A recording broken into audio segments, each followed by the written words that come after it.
Hello dear students, good morning. देखो 11 तक examples अपन ने डिस्कस कर लिए थे। इसके आगे के एग्जाम्पल्स डिस्कस करते हैं वन बाय वन। आप लोग थोड़ा प्रैक्टिस किया करें इनका। थोड़ी दिक्कत यही रहती है, और विशेषकर बायोलॉजी के स्टूडेंट्स को दिक्कत कहाँ आती है, न्यूमेरिकल पोर्शन में ही दिक्कत आती है। और यदि वो बार बार इन चीज़ों की प्रैक्टिस करते रहेंगे ना, तो यही चीज़ें उन लोगों को आसान लगेंगी। ठीक है, न्यूमेरिक पोर्शन से भागने की ज़रूरत नहीं है, बस साथ साथ अभ्यास करें, दिक्कत नहीं आती है। चलो एग्जाम्पल पे फोकस करते हैं। क्या कह रहा है, आपको कुछ डायग्राम गिवन है। इसके अनुसार 4 आवेश हैं डी भुजा वाले किसी वर्ग ABCD के शीर्षों पर स्थित है। यहाँ पे प्लस क्यू आवेश है, देखो यहाँ पे माइनस क्यू आवेश है, यहाँ पे माइनस क्यू आवेश है, और यहाँ पे क्या है, प्लस क्यू आवेश है। डी भुजा का वर्ग है, इसके चारों शीर्षों पर 4 आवेश हैं और चारों बिंदुवत आवेश है, कोई दिक्कत नहीं। एक पे बिंदु ए पे प्लस क्यू आवेश है, बिंदु बी पे माइनस क्यू आवेश है, बिंदु सी पे प्लस क्यू आवेश है और बिंदु डी पर माइनस क्यू आवेश है। इस व्यवस्था को एक साथ बनाने में किया गया कार्य ज्ञात करना है। ठीक है, अब 3 आवेशों के निकाय के लिए भी अपन ने देखा था, 2 आवेशों के निकाय के लिए भी देखा था, किया गया कार्य निकाला था अपन ने। ऐसे ही 4 आवेशों के निकाय के लिए भी अपन देखेंगे। 3 आवेशों के निकाय के लिए देखा था अपन ने, पदों की संख्या 3 आ रही थी। 3 आवेशों के निकाय में अपन पहले आवेश को लेके आ रहे थे, तो किए गए कार्य का मान क्या था, 0 था, क्योंकि बाह्य क्षेत्र अनुपस्थित था। जैसे ही अपन दूसरे आवेश को लेके आ रहे थे, तो पहले आवेश के द्वारा उत्पन्न विभव के विरुद्ध आपको क्या करना पड़ रहा था, कार्य करना पड़ रहा था। तो एक पद यहाँ से आ रहा था।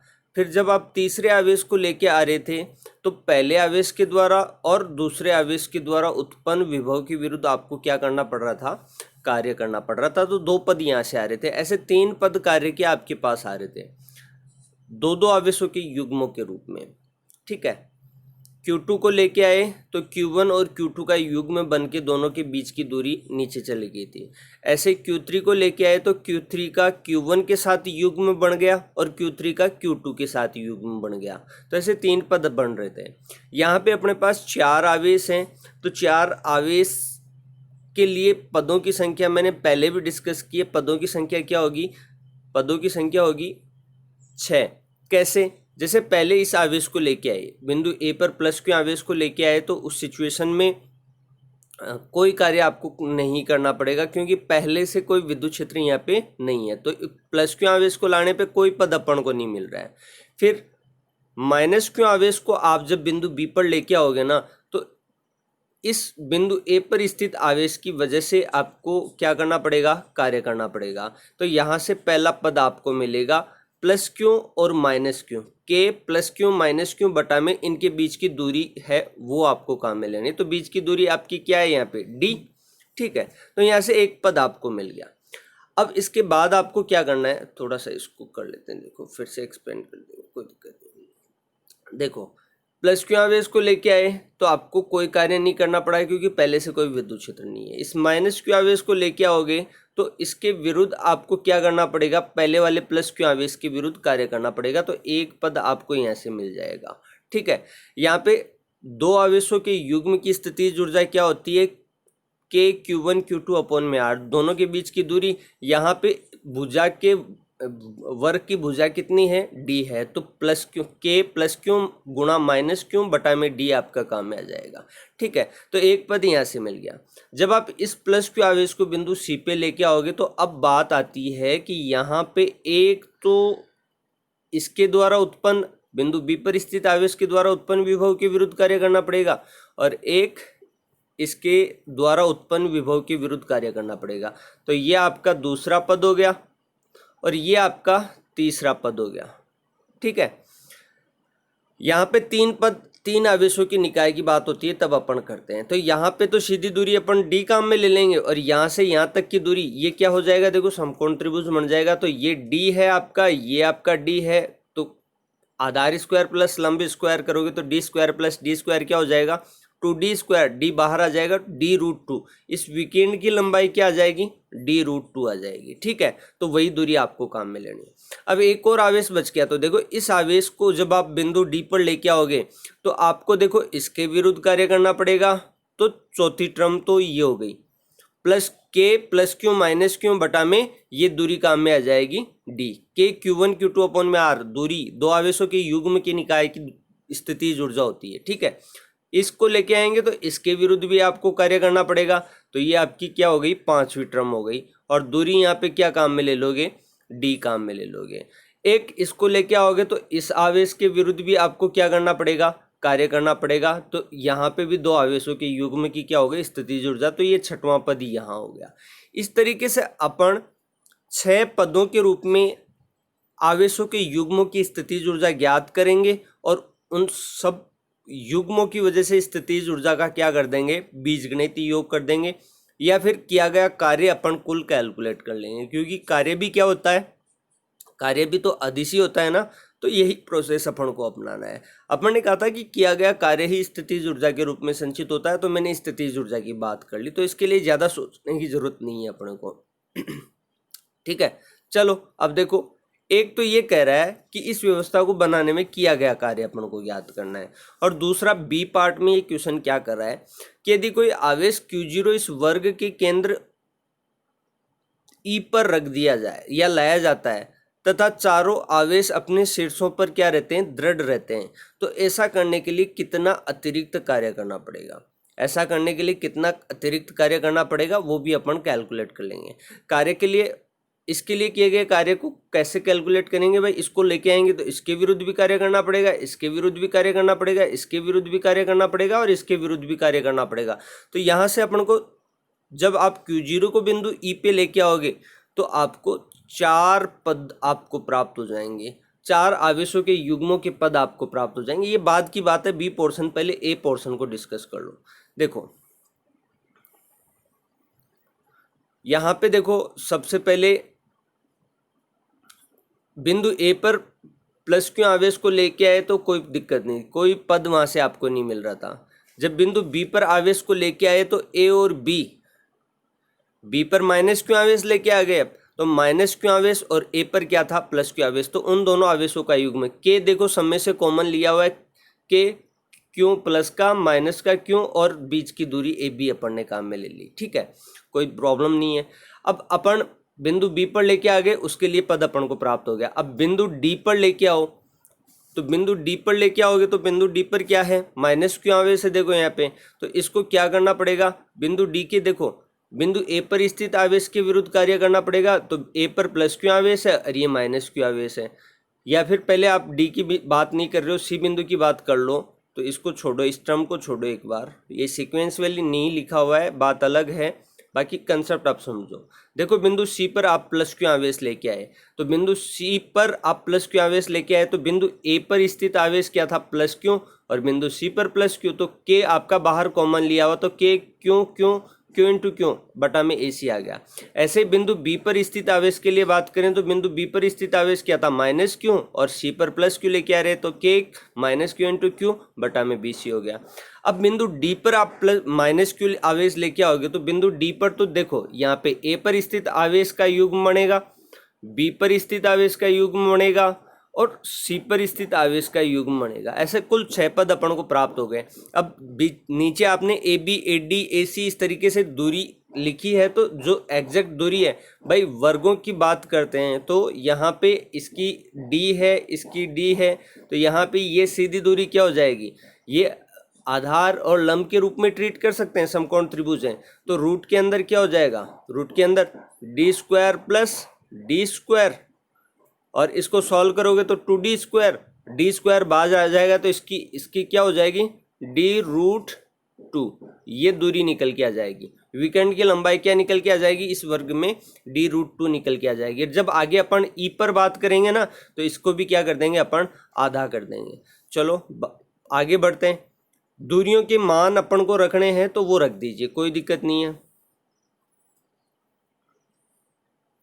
दूरियों के मान जब आप रखोगे तो ये सारी दूरियां वर्ग की भुजाएं तो बराबर होती हैं, तो डी डी हो गया और इनकी जगह डी रूट 2। तो यहाँ पे देखो कहाँ A B B C C D और A D, A B B C C D और ए डी, यहाँ तो आपको रखना है डी। तो ये माइनस की टर्म आ रही है, ये प्लस की हो जाएगी, ये प्लस की हो जाएगी, तो बचेगा क्या, देखो डी डी रखोगे तो माइनस के अंदर मल्टीप्लाई हो जाएगा, कोई दिक्कत नहीं है। और AC और BD की जगह देखो यहाँ पे ये गलत ले लिया मैंने टर्म को, इसको BC हो गया, अच्छा 5 ले ली क्या मैंने टर्म, ठीक है।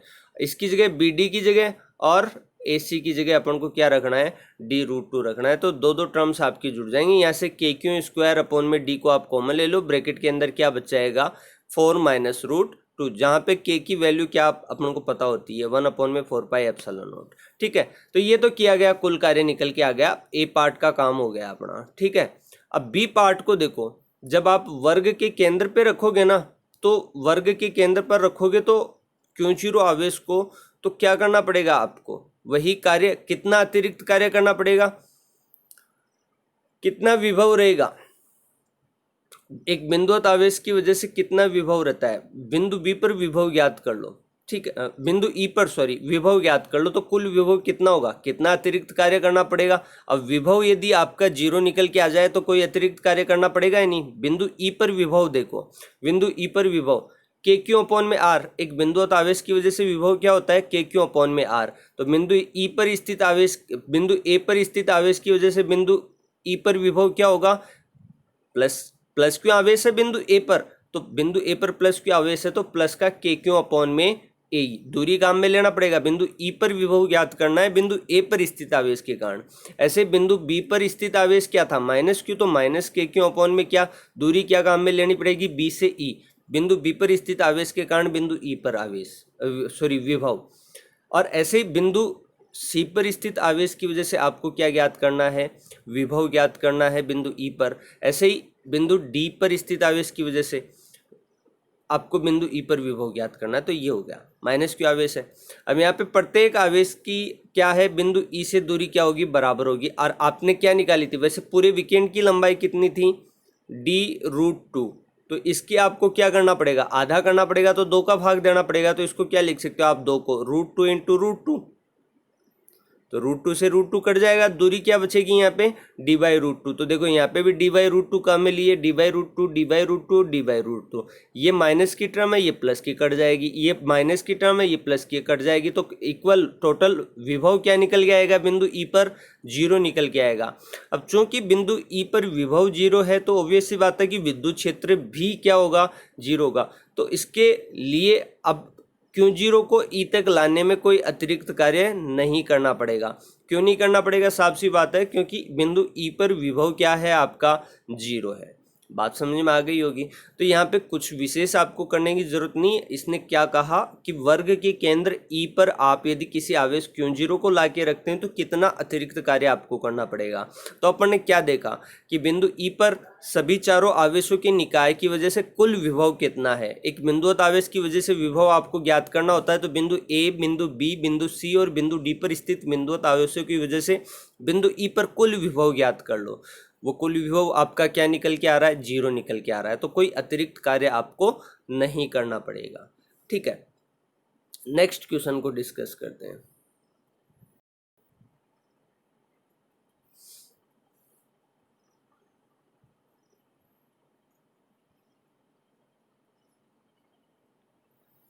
लोग क्या कह रहा है कि 3 आवेश हैं आपके पास, Q, 2Q और 8Q। इन तीनों आवेशों में गौर करने वाली बात है कि परिमाण तीनों का क्या है, अलग अलग है, लेकिन प्रकृति क्या है, समान है। प्रकृति मतलब ये भी धनात्मक है, ये भी धनात्मक है और ये भी धनात्मक, तीनों आवेश धनात्मक है। इन तीनों को 9 सेंटीमीटर लंबी रेखा पर आपको क्या करना है, ले जाना है। इन आवेशों को कहाँ रखें ताकि निकाय की स्थितिज ऊर्जा न्यूनतम हो सके। देखो आपने 11th क्लास में जब अवकलन पढ़ा होगा, डिफरेंशिएशन पढ़ा होगा ना, तो आपने देखा होगा कि किसी भी भौतिक राशि के न्यूनतम मान के लिए और अधिकतम मान के लिए मैक्सिमा और मिनिमा आपने पढ़े होंगे। तो मैक्सिमा और मिनिमा का कंसेप्ट क्या कहता है कि जिस भौतिक राशि के लिए आपको क्या करना है, न्यूनतम मान ज्ञात करना है, तो उसका अवकलज आप क्या कर दो, 0 कर दो। उसका अवकलज, जैसे स्थितिज ऊर्जा की यहाँ बात करेंगे तो स्थितिज ऊर्जा का अवकलज मतलब du/dx आप क्या कर दो, 0 कर दो। du/dx को जैसे 0 करोगे तो आप जो चाहते हो वो आपको क्या मिल जाएगा, निकल के आ जाएगा। अब देखो यहाँ पे देखो, एक कंसेप्चुअली ये बात होती है कि कोई भी निकाय स्थितिज ऊर्जा में न्यूनतम स्थितिज ऊर्जा की अवस्था में कब रहेगा, जब वो अपनी अधिकतम संतुलन अवस्था में हो। ठीक है, जितनी ज़्यादा संतुलन अवस्था में रहेगा उतनी ही स्थितिज ऊर्जा क्या रहेगी, उसकी कम रहेगी। तो न्यूनतम स्थितिज ऊर्जा होने के लिए सबसे पहली बात तो क्या है कि सजातीय आवेशों को, कौन से सजातीय आवेश, अधिक परिमाण वाले, अधिक मान वाले जो सजातीय आवेश है ना, वो परस्पर अधिकतम दूरी पर होने चाहिए। अब यहाँ पे देखो दो सजातीय आवेश जो अधिकतम परिमाण के हैं वो है, एक तो 2q और एक क्या है 8q। तो यहाँ पे 2q और 8q दोनों को ही 9 सेंटीमीटर की लंबी रेखा पर इनको लेके जाना चाहिए था। तो अपन को 2q और 8q दोनों आवेशों को क्या किया है, अधिकतम दूरी मतलब 9 सेंटीमीटर पे अपन ने रख दिया है, ताकि स्थितिज ऊर्जा का मान क्या रहे, न्यूनतम रहे। क्या कह रहा है ये, यही कह रहा है कि निकाय की स्थितिज ऊर्जा न्यूनतम होने के लिए क्या जरूरी है कि अधिक मान वाले सजातीय आवेशों को परस्पर अधिकतम संभव दूरी पर रखा जाना चाहिए। इसलिए 2q और 8q वाले मान परस्पर 9 सेंटीमीटर दूरी पर रखे गए हैं। ठीक है, इसके अलावा एक और चीज अपन मान सकते हैं, मान लो कि तीसरा आवेश क्यों है ना, उसको भी तो इसी रेखा पर ले जाना है अपन को। तो मान लो कि ये क्यों आवेश है ना, वो क्यों आवेश 2q से x सेंटीमीटर दूरी पर रखा हुआ है। यहाँ ये डिस्टेंस आप क्या ले सकते हो, यहाँ ये डिस्टेंस आप क्या ले सकते हो, ये डिस्टेंस आप क्या ले सकते हो, ये डिस्टेंस आप x ले सकते हो, ऐसा आपने मान लिया, कोई दिक्कत नहीं है। तो ये बची हुई डिस्टेंस क्या हो जाएगी, ये 9 माइनस x। अब बात ये है कि आपको किया गया कार्य आपको निकालना आता है, किए गए कार्य को ही आप स्थितिज ऊर्जा के रूप में परिभाषित करते हो। तो यहाँ पे 3 आवेशों का निकाय है, 2-2 आवेशों के युग्म की। अब 3 आवेशों का युग्म है, 3 आवेशों का निकाय है, तो यहाँ पे आपको कुल 3 पद प्राप्त होंगे। देखो, पहला इन दोनों के बीच में एक युग्म बनेगा, ठीक है, दूसरा इन दोनों के बीच में एक युग्म बनेगा, फिर तीसरा इन दोनों के बीच में एक युग्म बनेगा। तो 2q और q के बीच में एक युग्म बना और दूरी कितनी है, x इंटू 10⁻⁻2 से q मल्टीप्लाई किया, क्योंकि ये सेंटीमीटर में है दूरी। ठीक है, ऐसे 8q और q का युग्म बन गया, 8q और q का युग्म बन गया। ठीक है, तो यहाँ पे कोई दिक्कत नहीं है।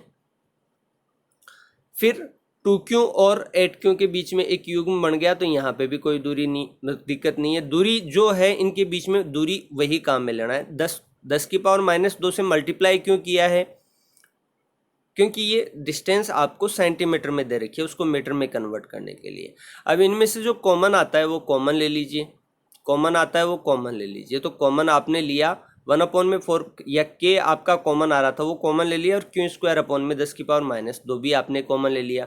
और यहाँ पे जो बचा, यहाँ से तो 2/x बच गया, यहाँ से 8/9 - x बच गया, और यहाँ से 16/9 बच गया। ठीक है, अब मैंने क्या कहा कि किसी भी भौतिक राशि के न्यूनतम होने के लिए जरूरी क्या है, यहाँ पे स्थितिज ऊर्जा है, तो इसके न्यूनतम होने के लिए क्या है, स्थितिज ऊर्जा का अवकलज क्या होना चाहिए, 0 होना चाहिए। तो du/dx निकाल लीजिए, 0 कर दीजिए। तो du/dx यहाँ पे जब आप निकालोगे इस टर्म का, क्या होगा, ये तो कांस्टेंट्स हैं तो अवकलन से बाहर आ जाएंगे। 1/4πε0 q² 10⁻⁻2।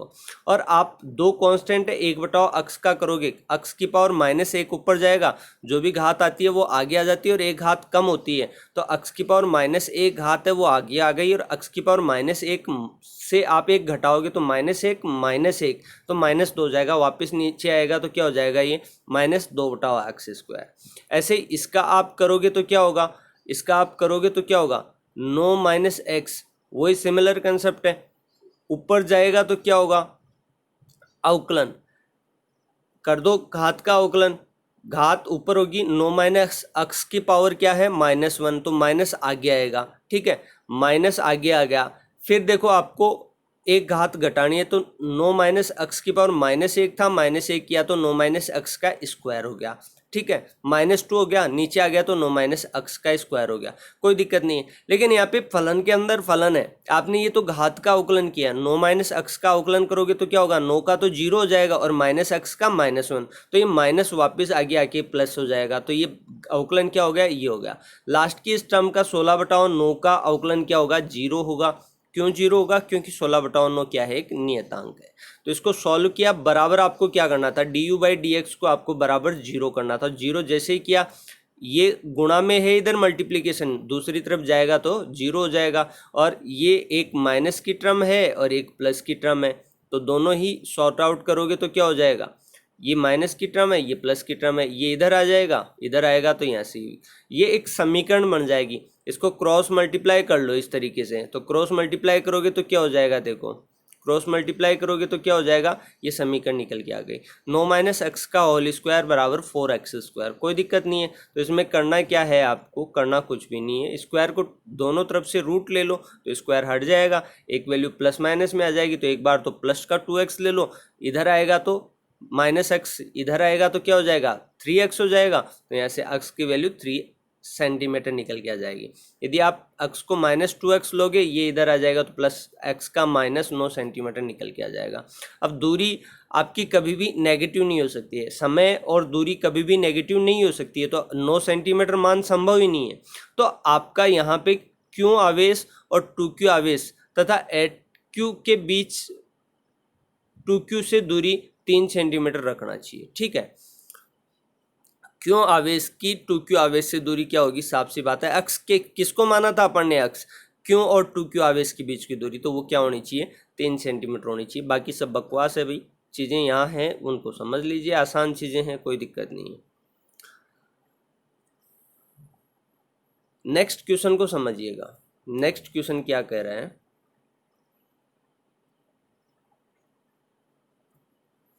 एक विद्युत द्विध्रुव में ये आवेश धनात्मक दे रखा है, ये ऋणात्मक दे रखा है। दो बिंदु आवेश एक दूसरे से 2 सेंटीमीटर दूरी पर है, ठीक है। तो विद्युत द्विध्रुव, इस विद्युत क्षेत्र, देखो वोल्ट पर मीटर इसने कहा नहीं है, आगे का है विद्युत क्षेत्र में स्थित है, लेकिन इस मात्रक से आप पकड़ लिया करें वोल्ट पर मीटर या न्यूटन पर कूलम कहीं का मात्रक होता है, विद्युत क्षेत्र का मात्रक होता है। तो विद्युत क्षेत्र का परिमाण दे रखा है।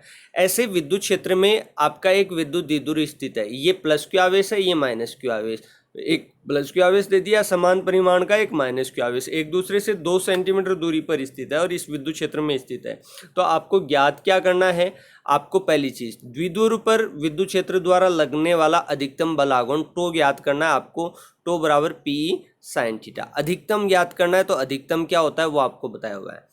द्विध्रुव की स्थायी संतुलन की स्थिति में स्थितिज ऊर्जा ज्ञात करनी है। द्विध्रुव की स्थायी संतुलन की स्थिति से 180 डिग्री घुमाने पर स्थितिज ऊर्जा ज्ञात करनी है। और चौथा पोर्शन क्या है आपका? द्विध्रुव को विद्युत क्षेत्र से 90 डिग्री घुमाने में आवश्यक ऊर्जा ज्ञात करनी है। चलो कोई नहीं है, P चाहिए होगा फॉर्मूले में, तो पहले तो आप P निकाल लीजिए, चारों पोर्शन हो जाएंगे। देखो क्यों आपको दे रखा है 2A आपको दे रखा है, 2 सेंटीमीटर को मीटर में कन्वर्ट कर लिया, 10⁻⁻2 से गुणा कर दिया। और विद्युत क्षेत्र आपको दे रखा है, तो यहाँ से P क्या निकालोगे? द्विध्रुव आघूर्ण का मान, Q × 2A, तो इसको इससे मल्टीप्लाई किया तो ये द्विध्रुव आघूर्ण निकल के आ गया। आवेश का मात्रक होता है कूलम और दूरी का मीटर, तो ये कूलम × मीटर है भैया, इसका ध्यान रखना, कूलम × मीटर है। ये CM जो लिखा हुआ है ना, ये कूलम × मीटर है। इसका मात्रक का विशेष ध्यान रखना, C कैपिटल में है और M स्मॉल में। अधिकतम बल आघूर्ण क्या होता है? मैक्सिमम बल आघूर्ण, टो बराबर PE, टो बराबर PE, तो P आपने अभी निकाला है और E से मल्टीप्लाई कर दो, तो ये न्यूटन × मीटर के रूप में अधिकतम बल आघूर्ण निकल के आ गया। स्थायी संतुलन की स्थितिज ऊर्जा क्या होती है? U बराबर माइनस का PE। तो यहाँ पे क्या करना है आपको? P का और E का मान अभी अभी मल्टीप्लाई किया है, वो का वो मान आएगा लेकिन नेगेटिव में आएगा। स्थायी संतुलन की अवस्था में स्थितिज ऊर्जा का मान क्या होता है? माइनस का PE, कोई दिक्कत नहीं है। स्थायी संतुलन से जब आप 180 डिग्री पर घुमाओगे तो स्थितिज ऊर्जा, ये विशेष स्थितियां जब थ्योरेटिकल क्लासेस चल रही थी तो डिस्कस पहले से की हुई है, तो इसमें ज़्यादा सोचने की जरूरत नहीं है। स्थायी संतुलन से 180 डिग्री घुमाने में स्थितिज ऊर्जा क्या होगी? U बराबर प्लस PE, ये निकल के आ जाएगी। 90 डिग्री घुमाने पर किया गया आवश्यक कार्य क्या होगा? 90 डिग्री के लिए फॉर्मेशन क्या होती है? PE 1 - cos थीटा, थीटा को 90 डिग्री कर दीजिए, cos 90 का मान क्या होता है? 0, तो ये तो हो गया 0 और ये मान आपका निकल के आ जाएगा 2 × 10⁻। एक बार मल्टीप्लाई किया हुआ देख लो, सेम मल्टीप्लीकेशन है तो वैल्यू आप वही काम में ले लो। आई होप आप लोगों का सबसे आसान क्वेश्चन यही लगा होगा। अब कुछ आंकिक प्रश्नों को और डिस्कस कर लेते हैं। इंपॉर्टेंट क्वेश्चंस होते हैं पार्ट के पीछे की क्वेश्चन से, इनको भी डिस्कस कर लेते हैं। इन्हीं से तो डर लगता है आप लोगों को, तो इसी के लिए विशेष 2-3 क्लासें मैं न्यूमेरिकल पोर्शन के लिए बनाता हूँ।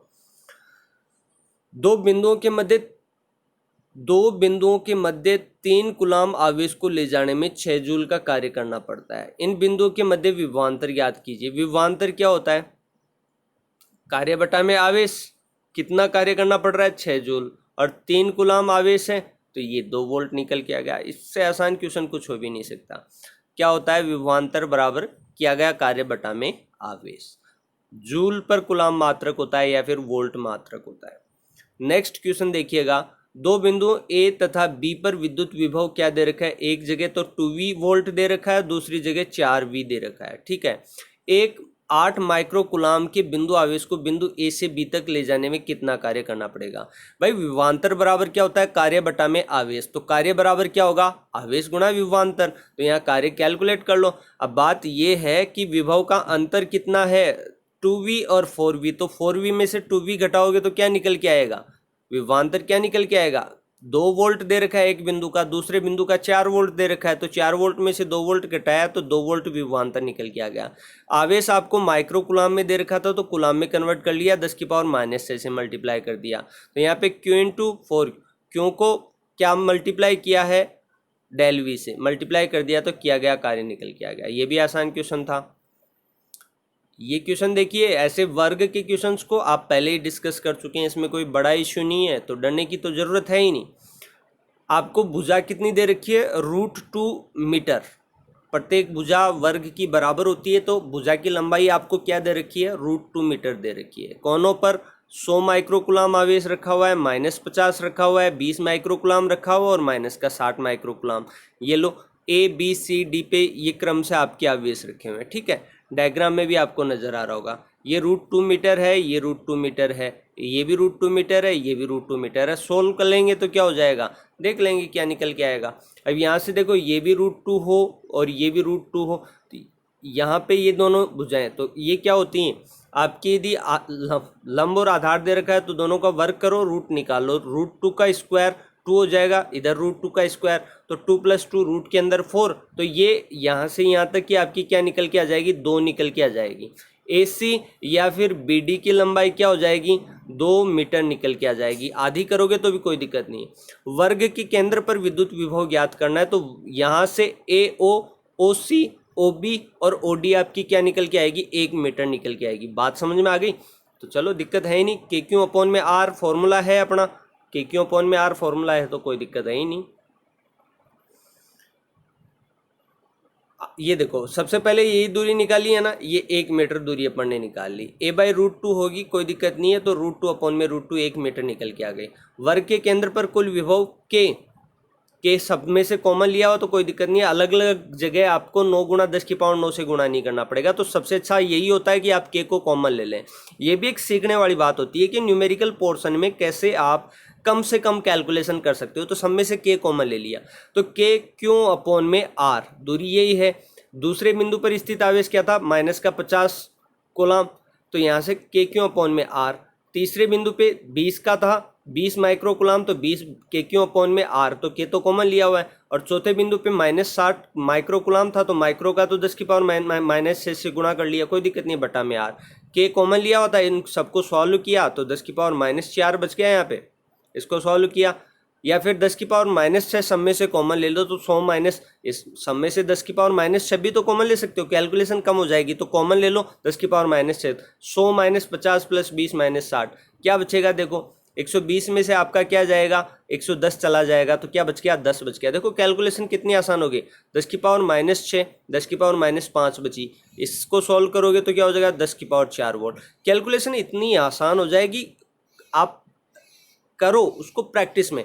आपने पहले K को कॉमन ले लिया, K को कॉमन नहीं लेते तो K को यहाँ पे गुणा करना पड़ता, यहाँ पे भी 1 मिनट, यहाँ पे भी गुणा करना पड़ता है, यहाँ पे भी गुणा करना पड़ता है, यहाँ पे भी गुणा करना पड़ता है, यहाँ पे भी गुणा करना पड़ता। अच्छा क्या हुआ कि अपन ने K को कॉमन ले लिया, फिर पता चला सारी टर्म्स में 10⁻⁻6 था, तो 10⁻⁻6 को भी कॉमन ले लिया। अंदर सॉल्व करके पूरा इतना बड़ा ब्रैकेट सॉल्व हो गया, चुटकियों में बाहर लास्ट में मल्टीप्लाई कर दो। तो कैलकुलेशन को कम करने का भी ये क्या होता है? एक तरीका होता है, ध्यान रखना है अपनों को। नेक्स्ट देखिए क्वेश्चन, क्या दे रखा है आपको कि 3 गुना 10 की पावर -8 और -2 गुना 10 की पावर -8 के दो आवेश परस्पर कितनी दूरी पर हैं? 15 सेंटीमीटर की दूरी पर है। ये द्विगुण नहीं है क्योंकि आवेशों का परिमाण अलग है, यहाँ पे 3 गुना है और यहाँ पे -2 गुना है। इन दोनों आवेशों को मिलाने वाली रेखा के किस बिंदु पर विद्युत विभव शून्य होगा? अनंत पर विद्युत विभव शून्य मान लीजिए। ये आपको एक सपोर्ट दे रखा है, ठीक है। अब देखो यहाँ पे इसमें क्या किया है कि बिंदु ए पर आपका ये आवेश रखा हुआ है, बिंदु बी पर आपका ये आवेश रखा हुआ है, कोई दिक्कत नहीं है। अब आपको देखना पड़ेगा कि कहाँ, या तो आपका बिंदु पी क्या होगा, दोनों बिंदुओं के बीच में स्थित होगा, ए और बी के बीच में, या फिर बी की तरफ होगा। बी की तरफ क्यों होगा? उसका कारण है, उसका कारण देखो यहाँ पे इस आवेश का परिमाण क्या है? ज़्यादा है। बिंदु ए पर स्थित आवेश का परिमाण क्या है? ज़्यादा है। बिंदु ए से बिंदु पी की दूरी आप क्या मान लो? अक्स मान लो, और इधर ये बची हुई दूरी क्या हो जाएगी फिर? पी और बी के बीच की दूरी, ये 15 माइनस अक्स हो जाएगी। तो पहले स्थिति फर्स्ट पे कैलकुलेट करो, दूरियां आपकी मानी हुई है तो स्थिति फर्स्ट पे कैलकुलेट कर लो। करना क्या है कि आपको बिंदु पी पर विभव 0 करना है, तो Q1 आवेश की वजह से K Q1 अपॉन में दूरी क्या है? अक्स विभव, प्लस Q2 आवेश की वजह से दूरी क्या है? 15 माइनस अक्स। तो बिंदु पी पर कुल विभव क्या करना है आपको? 0। वैल्यू रख दी और अक्स का वैल्यू कैलकुलेट कर लिया। इसको देखो सॉल्व करना है। सॉल्व कैसे करना है? ब्रैकेट्स आपको कहीं बोधन नहीं करेंगे, ऊपर वाला सॉल्व कर लो, फिर दोनों का क्या करना है आपको? एक वैल्यू यहाँ पे माइनस में आ जाएगी तो बराबर के दूसरी साइड ले आओ। तो देखो K से K कट जाएगा, यहाँ पे 10 की पावर -8 से 10 की पावर -8 कट जाएगी, तो यहाँ पे तो 3 बटाओ अक्स बचा और यहाँ पे 2 बटाओ 15 माइनस अक्स। मल्टीप्लाई करोगे तो 15 थी 45 और -3x हो गया, और इधर ये इधर जाएगा तो 2x हो जाएगा। सॉल्व करोगे तो ये 5x = 45, तो अक्स का वैल्यू क्या निकल के आ गया? 9 सेंटीमीटर। तो पहली स्थिति में तो जब बिंदु P की बात कर रहे हैं, जहाँ विभव शून्य होगा, ये बिंदु P क्या होगा? इस आवेश से कितनी दूरी पर होगा? 9 सेंटीमीटर की दूरी पर होगा। यही तो निकाला अपन ने, कोई दिक्कत नहीं है। दूसरी स्थिति में देखो बिंदु P आप कहाँ ले रहे हो? दूसरी स्थिति में बिंदु P आप यहाँ ले रहे हो, तो यहाँ आप इसको अक्स मान लीजिए, तो यहाँ से ये 15 प्लस अक्स हो जाएगी। दूरी आप जो मानोगे उसके अकॉर्डिंग, Q1 आवेश से दूरी, Q2 आवेश से दूरी। तो यहाँ पे देखो Q1 आवेश से दूरी इसने दूसरे केस में क्या मान रखी है? Q1 आवेश से दूरी अक्स मान रखी है, यहाँ से यहाँ तक दूरी अक्स मान रखी है, ठीक है। तो यहाँ बची हुई दूरी क्या हो जाएगी? अक्स -15। तो इसको भी सॉल्व कर लीजिए। Q1 आवेश से दूरी अक्स है, और तो Q2 आवेश से कुल दूरी क्या होगी? अक्स में से 15 सेंटीमीटर को घटा दीजिए, इसमें भी वही माइनस चिन्ह आएगा, बराबर के दूसरी साइड ले जाओ, K से K कट जाएगा, 10 की पावर -8 से 10 की पावर -8 मल्टीप्लाई करोगे तो अक्स का क्या निकल के आएगा?